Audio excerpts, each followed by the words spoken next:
Hello friends, welcome back to my channel. আশা করি সবাই ভালো আছো, আমিও খুব ভালো আছি। পুরো ভিডিওটা দেখো, আমার সঙ্গে থেকো, ভালো লাগলে লাইক কমেন্ট শেয়ার করো। তাহলে ভিডিওর মূল বক্তব্যে চলে আসি। আচ্ছা, টিনার ভিডিওটা আজকে যেটা দিয়েছে ওর চ্যানেলে, টিনা ব্লগ চ্যানেলে, মানে ব্লগ চ্যানেলটা ঠিকঠাকই আছে এবং ও ভিডিও দিতে পারছে, মানে চ্যানেলটা ও ফিরে পেয়েছে আর কি। যাই হোক, সেটা কথা না, কথাটা হচ্ছে শুরুতেই ও যে কথাগুলো বললো, যে ও যেটা বলেছিল যে একজন চ্যানেল নিয়ে করে খাচ্ছে, খাক, তার ওখানে তোর ছেলেটা রয়েছে, কাজে ওই কথা ভেবে ওই চ্যানেলের দিকে ও বিশেষ কোনো ইন্টারেস্ট দেখায়নি। প্রথম দিকে ওর ইন্টারেস্টটা ছিল, তার জন্য তখন রাগও ছিল একটু, অত চিন্তাভাবনাও করেনি যখন ও প্রথম স্টেপ নিয়েছিল, আমরা দেখেছি।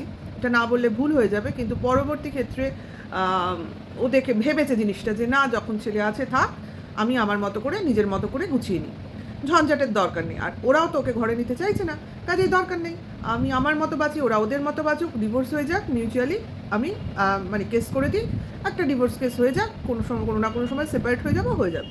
কিন্তু ব্যাপারটা যে এত দূর হেজাবে, জিনিসটা লেন্দি হবে, এই ব্যাপারটা ও অতটাও বুঝতে পারেনি। ভেবেছে আমি যখন পরকীয়া করেছি, আমার শ্বশুরবাড়ি থেকে যখন আমায় মেনে নেয়নি আর আমাকে কোনোভাবেই রাখতে চাইছে না, তাহলে আর আমি ওখানে থাকবো কেন?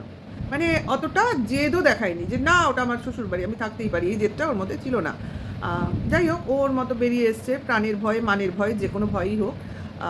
ওর বাড়ির থেকেও কিছু চেষ্টা করা হয়েছিল আমরা জানি, কিন্তু এরা সেদিক দিয়ে কোনো রকম ইন্টারেস্ট দেখায়নি। ভিডিওতে আমাদের বলেছে যে এই ব্যাপার, অমুক অমুক ব্যাপার, কিন্তু যাই হোক, ভিতরে ভিতরে কী হয়েছে তা আমরা পরিষ্কার জানি। যখন জিনিসটা মিটমাট হয়নি, তার মানে এই পক্ষ থেকেই মিটমাট করতে চায়নি, নাহলে টিনাদের বাড়ি থেকে চেষ্টা করা হয়েছিল, কিন্তু এরা কোনো তাপ উত্তাপ দেখায়নি, শুধু বলেছে এই শর্ত পাঠিয়েছে যেগুলো মেনে নেওয়া সম্ভব নয়। যাই হোক, সেটা হয়নি, সেটা আমরা আজ 8 মাস পর, 7 মাস পর বুঝতেই পারছি।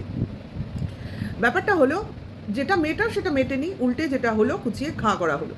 তার জন্য চ্যানেলে 2টো স্ট্রাইক, একটা তো ছিলই স্ট্রাইক, মানে 3টে স্ট্রাইক পড়েছিল। যাই হোক, কোনো কারণে হোক চ্যানেলটা বেঁচে গেছে, এখন মোটামুটি রিকভারি অবস্থায়, কাজেই টিনার মাথাও এখন অনেকটা ঠান্ডা।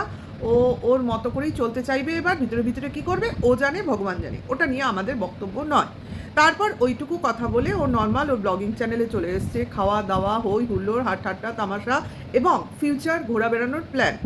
আবার কোথাও ঘুরতে যাবে, যদিও মানে এটাই ইয়ার্কি মারার ছলেই বললো যে একটারই এখনও রেশ কাটেনি, আবার আরেকটা।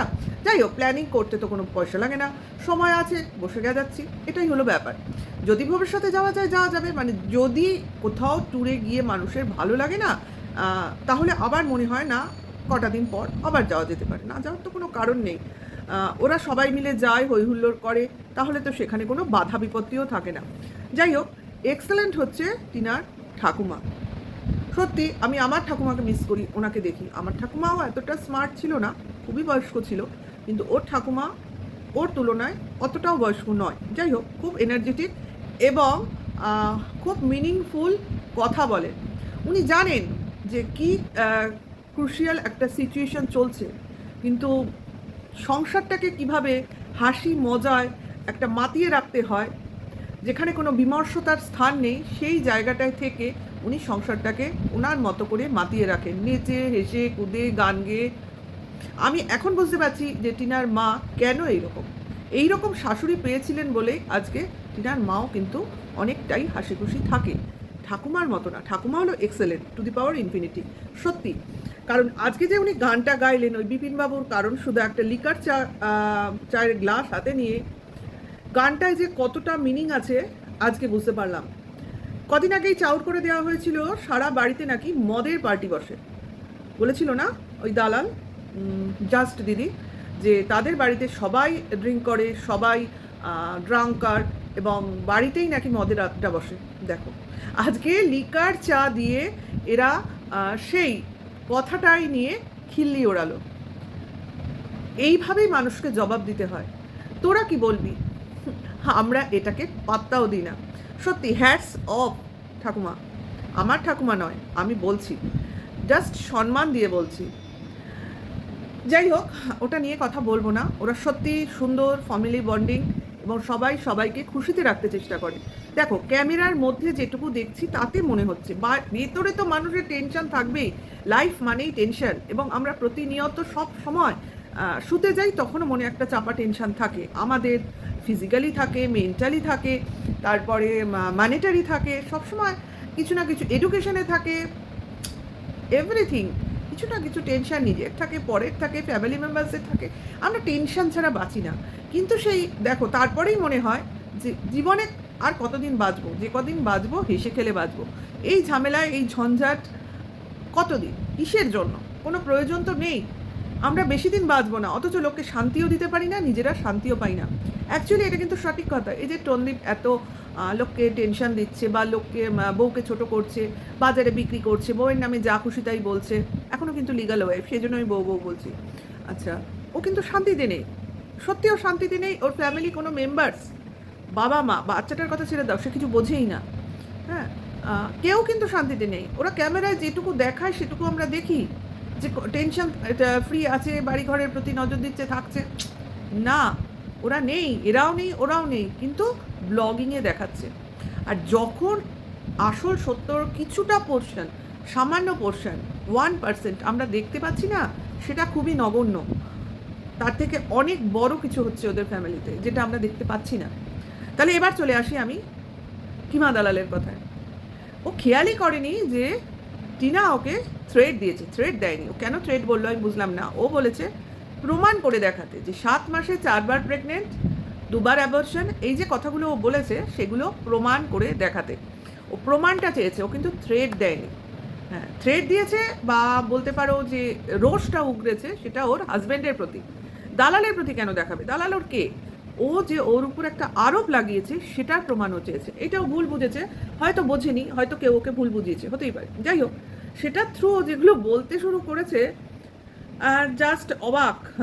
ও বলছে টনদীপদের বাড়িতে কি সুন্দর বন্ডিং, সবাই সবার মিলেমিশে থাকে, ওর মা সুন্দর সবার দেখাশোনা করে, ঈশানুর দাদু ঠাকুমার কত খেয়াল রাখে। আরে ভাই, সুন্দর বন্ডিং যে ফ্যামিলিতে নিজের মেয়ে নেই, এটা শুনলে তো যারা অনেক দিনের পরিচিত ভিউয়ার্স তারাই তো হাসবে। এটা কিসের সুন্দর ফ্যামিলিতে? যে মহিলা নিজের মেয়েকেই স্বীকার করেনি, সে নাকি সুন্দর ভদ্র মহিলা, সে নাকি মায়ের যথার্থ প্রতিমূর্তি। এটা কি কোনো উদাহরণ হলো? ওই ফ্যামিলিতে কি আছে? ওই বাবা যে হেড অফ দ্য ফ্যামিলি, তার কথা কে মানে? ছেলেই সব কিছু, ছেলের কথাই সব।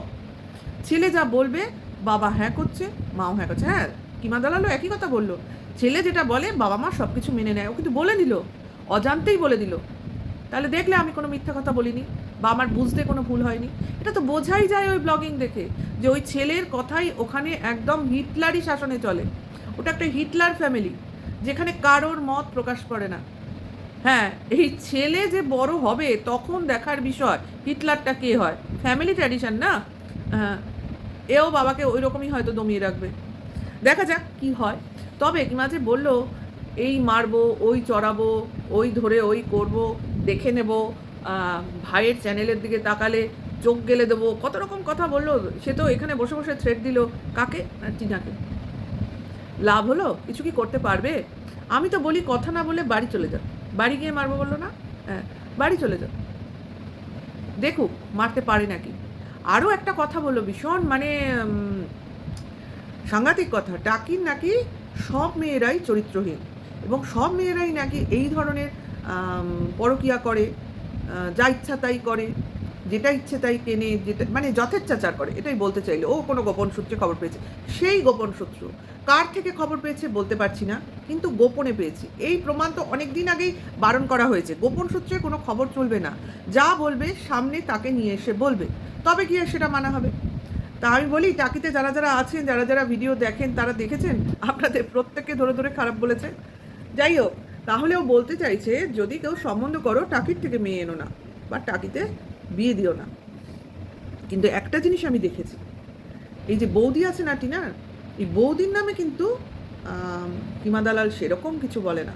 বৌদির জন্য কোথাও যেন একটা কাছের সুর বাজে, নিজের পাড়ার মেয়ে বলে আমার মনে হয়। সেই ব্যাপারে কোনো খারাপ বলে না। হয়তো খারাপ কিছু বলতে গেলে পাড়ার লোকজন এসে কাছাকাছি বাড়ি না, চড়াও হয়ে মারধর দিতে পারে, ওই জন্য মনে হয় বলে না। ওই মেয়েটাকে ছেড়ে কথা বলে, তোমরা দেখবে, একবার খেয়াল করে দেখবে। বৌদিকে কিন্তু সেরমভাবে কিছু বলে না, বৌদির ভালোটাই বলে। বড় ব্লগিং করছে, সুন্দর করছে, মেয়েটাকে খাটিয়ে মারছে, এরকম বৌদির ধার ঘেঁষে ঘেঁষে কথা বলে। বোঝা যাচ্ছে, আমরা জানি যে কোথায় থাকে। এটার থেকেই আমি ধারণা করে নিয়েছি হয়তো তাই হবে। বৌদিকে ছেড়ে ও বাদবাকি সবাইকে কথা বলে। আরেকটা কথা, এইভাবে বলে কোনো লাভ নেই, কাউকে মারবো ধরবো, মেরে দেখাতে হবে। অনেক এই যে টিনা বললো এই করলো, সবাই তো বলছে গর্জে হবে না, বর্ষে দেখাতে হবে। তো সেটা তো সবার ক্ষেত্রেই তাই, গর্জে হবে না, বর্ষে দেখাতে হবে। এই রকম যেমন টন্দীপ কিনা তলায় তলায় তলায় তলায় গিয়ে একটা মেরে দিল, এই রকম করতে হবে, তাই না হলো? হ্যাঁ, এই যে একটা চাল দিল, সত্যি টন্দীপের এক্সেলেন্ট চাল, নিজের জাতটা বুঝিয়ে দিল যে ও কী হতে পারে। সেই বাড়ির একটা ছোট্ট ফুটো দিয়ে যেমন কী বলে ওগুলোকে, কোন সাপ জানি, দাঁড়াও মনে করি, কেউটে কেউটে ঢুকে পড়তে পারে, খুব সরু সাপ, ওটা ঢুকে পড়তে পারে, ঢুকে পড়ে একদম দর্শন করে দিয়ে চলে যাবে, আবার ভেগেও যাবে, ওই টাইপের ছেলে। বলেছিলাম না বিষধর সাপ, এর বীজ দাঁত যতক্ষণ না ভেঙে ফেলা হচ্ছে এইরকমই ছোবল মেরে যাবে। যাই হোক, এটাই বলার ছিল। আর হাস্যকর লাগছিল কিমা দালালের কথাগুলো, খেয়াল করেনি আসলে। ওই মনে হয় রিতমের প্রতি একটু বেশি নজর দিয়ে ফেলছে, কারণ রিতমও তো একসময় কাছের লোক ছিল না, আজকে পুরো বিষ দৃষ্টিতে দেখছে। তা কোন দিন আবার টন্দীপনা কাছের থেকে দূরের হয়ে যায়, সেটাও কিন্তু একটা ভয়ের ব্যাপার, কারণ অনেক অনেক কিছু চলছে কিন্তু ভিতরে ভিতরে, সেটা সবাই বুঝতে পারছে, ভিউয়ার্সরা অত বোকা নয়। তাহলে আমার ভিডিওটা ভালো লাগলে আমার সঙ্গে থেকো, পরের ভিডিও ওয়েট করো। সবাই ভালো থেকো, সুস্থ থেকো, এখনকার জন্য টাটা, বাই।